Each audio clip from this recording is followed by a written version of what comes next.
Hello दोस्तों, नमस्कार। स्वागत है आप सभी का पीके एजुकेशन कोड पर। ये पूरा जो भी मैं आपके साथ डिस्कस कर रही हूँ ये ARO और UPPCS 2021 के लिए, ठीक है ना। ये जितने भी पॉइंट्स हैं जो महत्वपूर्ण हैं वो सभी मैं आपके साथ डिस्कस कर रही हूँ। लास्ट लेक्चर में मैंने आपके साथ डिस्कस किया था गुलाम वंश के बारे में। 2-3 पॉइंट्स गुलाम वंश के बारे में आप ज़रूर लिख के बताइए कमेंट बॉक्स में अगर आपने लास्ट लेक्चर को देखा है तो। आज हम शुरू करेंगे खिलजी वंश। खिलजी वंश कब से कब तक रहा था, जो भी इसमें महत्वपूर्ण चीज़ें हैं मैं आपको टिक करके बताती जाऊंगी। तो खिलजी वंश की अगर हम बात करें, खिलजी वंश 1290 से लेके 1320 तक ये रहा था। कब से? 1290 से लेके 1320 तक। गुलाम वंश के शासन को समाप्त कर 13 जून 1290 ईस्वी को जलालुद्दीन फिरोज खिलजी ने खिलजी वंश की स्थापना की थी। किसने की थी? खिलजी वंश की स्थापना के जो या संस्थापक कहे जाएंगे जलालुद्दीन फिरोज खिलजी। ये आपके लिए बहुत महत्वपूर्ण पॉइंट है, इसे आप लिख सकते हैं। जहां पर भी खिलजी वंश के बारे में लिखें, लाइनें खींच खींच के वहां पर लिखते जाएं। इसने किलोखरी को अपनी राजधानी बनाया था। किसको बनाया था? किलोखरी को इसने अपनी राजधानी बनाया था।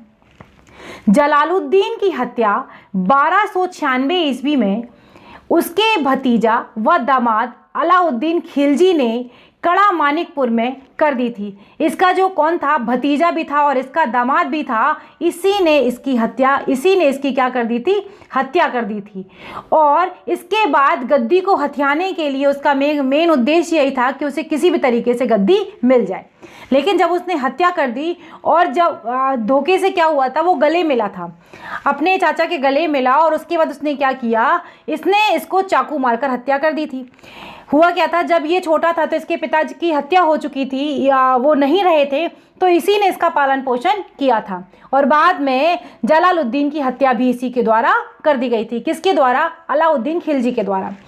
देखिए, सत्ता की भूख थी इसको, इसने इस तरीके से काम किया, अपने ही चाचा की हत्या करी। और उसके बाद जब इसके चाचा की जो पत्नी थी, मतलब इसकी जो चाची थी, उसको ये डर लगा कि सिंहासन पर कौन बैठेगा, तो वो लेकर अपने पुत्र के साथ बैठी और उसको मतलब बता दिया कि ये राजा है।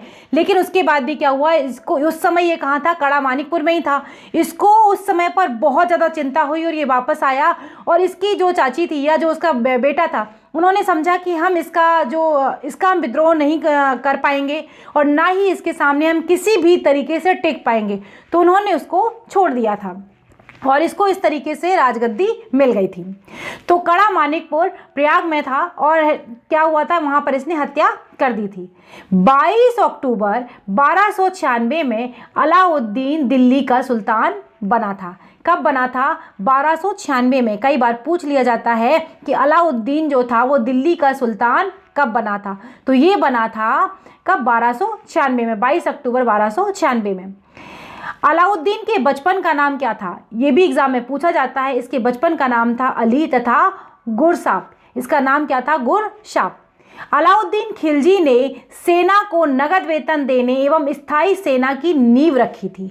इसने इसलिए ऐसा किया था क्योंकि होता क्या था, कई बार युद्ध में अच्छे घोड़े देकर खराब घोड़े किसी तरीके से आ जाते थे या कुछ होता था, तो इसने किया कि सेना को, और सेना भी हमेशा मजबूत रहे, इसने सेना को बहुत ज़्यादा मजबूती प्रदान करी और इसने उसको नगद वेतन देना शुरू कर दिया था। और इसने स्थायी सेना भी रखी थी। इसकी नींव भी किसने रखी थी? अलाउद्दीन खिलजी ने रखी थी। ये बहुत महत्वपूर्ण है, एग्जाम में पूछा जाता है कि स्थायी सेना की शुरुआत या फिर नगद वेतन की शुरुआत किसके द्वारा की गई थी, तो आपको पता होना चाहिए अलाउद्दीन खिलजी के द्वारा।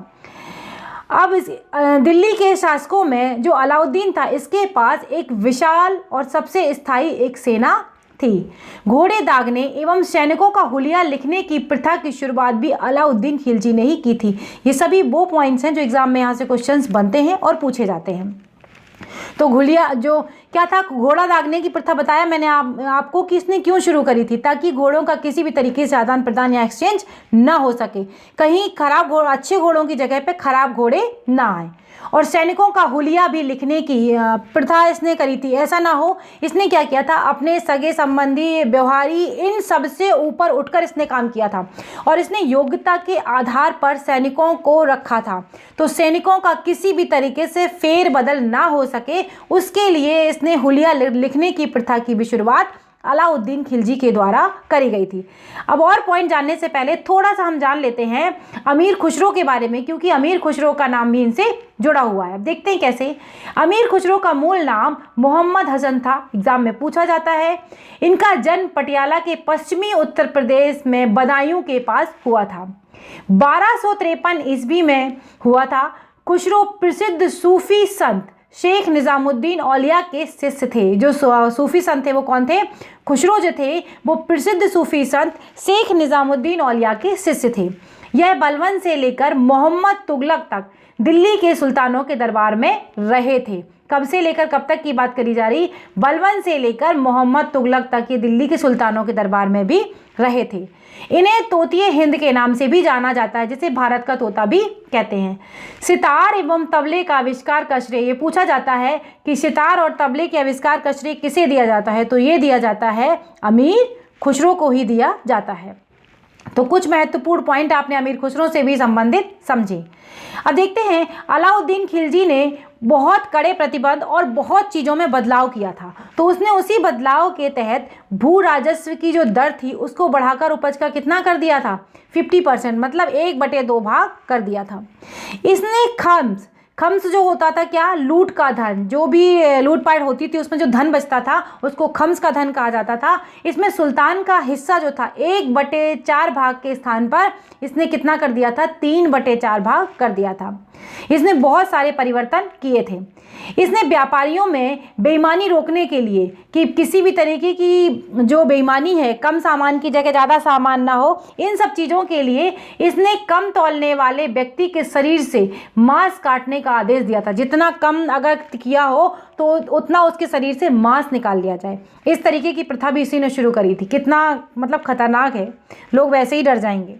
इसने अपने शासनकाल में मूल्य नियंत्रण प्रणाली को भी दृढ़ता से लागू किया था। तो इसके बारे में क्या क्या चीज़ें बहुत महत्वपूर्ण हैं आप देख सकते हैं। दक्षिण भारत की विजय के लिए अलाउद्दीन ने किसे भेजा था? मलिक काफूर को भेजा था। मलिक काफूर को, काफ़ी इंपॉर्टेंट है। दक्षिण भारत की विजय के लिए अलाउद्दीन ने मलिक काफूर को भेजा था। जमायत खान मस्जिद, अलाई दरवाज़ा, सीरी का किला जिसमें महत्वपूर्ण है वह 1000 खम्बा महल का निर्माण भी अलाउद्दीन ने करवाया था। सीरी का किला इसमें कई बार पूछ लिया जाता है, अलाई दरवाज़ा भी पूछा जाता है। तो कुछ पॉइंट्स हैं जो आपको बहुत अच्छे से लिख लेने हैं और इनको याद भी रखना है। अलाई दरवाज़ा का इस्लामी वास्तुकला का रत्न कहा जाता है। अगर पूछा जाता है कि वास्तुकला का रत्न किसे कहा जाता है इस्लामी, तो आप क्या लिखेंगे? अलाई दरवाज़ा। अगर ऑप्शन में होगा तो इसे आप टिक करेंगे। दैवी अधिकार के सिद्धांत को अलाउद्दीन ने चलाया था।